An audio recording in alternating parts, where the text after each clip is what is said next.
4 वर्षापूर्वी अनिल व सुनील यांच्या वयाचे गुणोत्तर 4:5 होते. 4 वर्षानंतर त्यांच्या वयाचे गुणोत्तर 6:7 असेल तर अनिलचे आजचे वय किती? तर विद्यार्थी मित्रांनो, या प्रश्नाला सोडवण्यासाठी सुरुवातीला आपण अनिल आणि सुनीलचे आजचे वय गृहीत धरूया. समजा अनिलचे आजचे वय आहे x वर्ष आणि सुनीलचे आजचे वय आहे y वर्ष. आता उदाहरणामध्ये दिलेल्या अटीनुसार 4 वर्षापूर्वी अनिल व सुनील यांच्या वयाचे गुणोत्तर दिलेले आहे. मग 4 वर्षानंतर अनिलचे वय होईल x-4 आणि सुनीलचे वय होईल y-4 आणि त्यासमोर आपण दिलेले गुणोत्तर लिहूया. अनिलचे गुणोत्तर आहे 4 आणि सुनीलचे आहे 5 म्हणजे 4:5 म्हणजे 4:5. त्यानंतर या समीकरणाला सुलभीकरण केल्यानंतर आपण मांडणी तयार करून घेऊया. 5 कंसामध्ये x-4 बरोबर 4 कंसामध्ये y-4.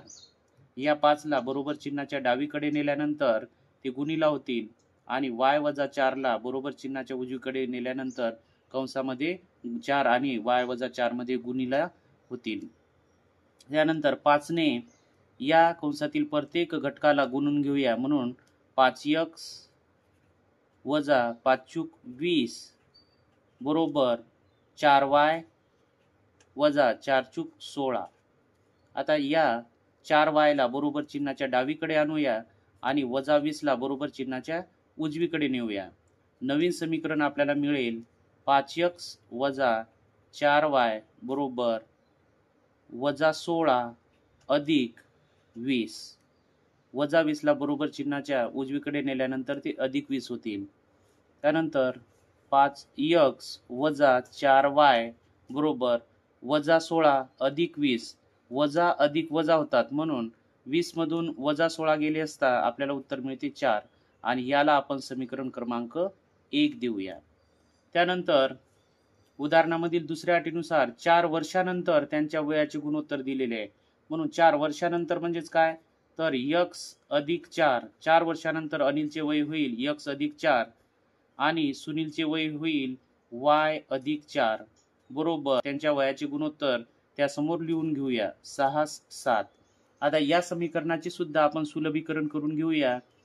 त्यानुसार या 7 ला बरोबर चिन्हाच्या डावीकडे नेल्यानंतर ते गुणिला होतील. म्हणून 7 कंसामध्ये x+4 बरोबर 6 आणि y+4 ला बरोबर चिन्हाच्या उजवीकडे नेल्यानंतर ते सुद्धा गुणिला होतील. म्हणून y+4. या 7 ने कंसामधील प्रत्येक घटकाला गुणून घेऊया. म्हणून आपल्याला समीकरण मिळेल 7x अधिक 7×28 बरोबर 6 ने सुद्धा या कंसामधील प्रत्येक घटकाला गुणून घेऊया. म्हणून 6y अधिक 6×24. यानंतर 6y ला बरोबर चिन्हाच्या डावीकडे आणूया आणि अधिक 28 ला बरोबर चिन्हाच्या उजवीकडे नेऊया. आपल्याला समीकरण मिळणार आहे 7x - 6y बरोबर 24 - 28 अधिक 28 बरोबर चिन्हाच्या उजवीकडे गेल्यानंतर -28 होतील. म्हणून 7x - 6y बरोबर 24 - 28 मधून अधिक 24 गेले असता आपल्याला वजा चिन्ह देऊन 4 उत्तर मिळणार आहे. म्हणून या समीकरणाला आपण समीकरण क्रमांक 2 देऊया. त्यानंतर आपल्याला x किंवा y यापैकी कोणताही एक चल कट करायचा आहे. तर समीकरण 1 आणि समीकरण 2 चा विचार केला असता आपल्याला y जर कट करायचं झाल्यास या ठिकाणी 4y आहे आणि 6y आहे. आता 4 आणि 6 या दोन्ही संख्येच्या पाड्यामध्ये कोणती कॉमन संख्या येते तर ती विचार केली असता आपल्याला 12 ही संख्या दिसते. म्हणून या 4 ला कितीने गुणल्यानंतर 12 येतात याचा विचार करूया. म्हणजे 4×3 = 12. 3 ने गुणल्यानंतर 12 येतात. म्हणून समीकरण 1 ला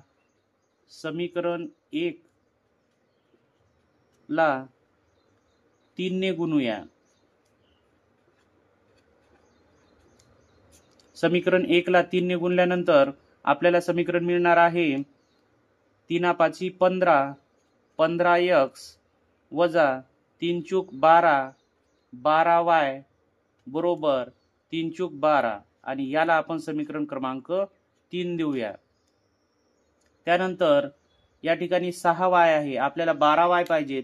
यासाठी या समीकरण क्रमांक 2 ला आपण 2 ने गुणूया. म्हणून समीकरण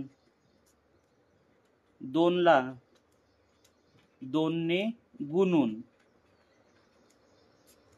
म्हणून 2 ने गुणल्यानंतर या ठिकाणी आपल्याला समीकरण मिळणार आहे 7 दुनी 14x वजा 6 दुनी 12y बरोबर बेचूक 8, परंतु वजा 8 आपल्याला या ठिकाणी मिळणार आहे आणि याला आपण समीकरण क्रमांक 4 नाव देऊया. यानंतर समीकरण 3 मधून समीकरण 4 वजा करूया.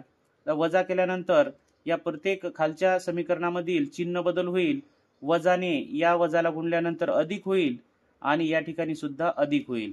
आता 15x मधून 14x गेल्यानंतर 1x उरतो, म्हणून x आणि 12y अधिक 12y वजा 12y अधिक 12y वजा अधिक वजा होतात म्हणून कट होतील आणि त्यानंतर 12 अधिक 8 म्हणजेच 20. तर या ठिकाणी x बरोबर 20 आलेले आहे आणि x हे आपण अनिलचे आजचे वय गृहीत धरलेले आहे, म्हणून अनिलचे आजचे वय होईल 20 वर्ष आणि या प्रश्नाचं उत्तर आपल्याला मिळालेले आहे 20 वर्ष.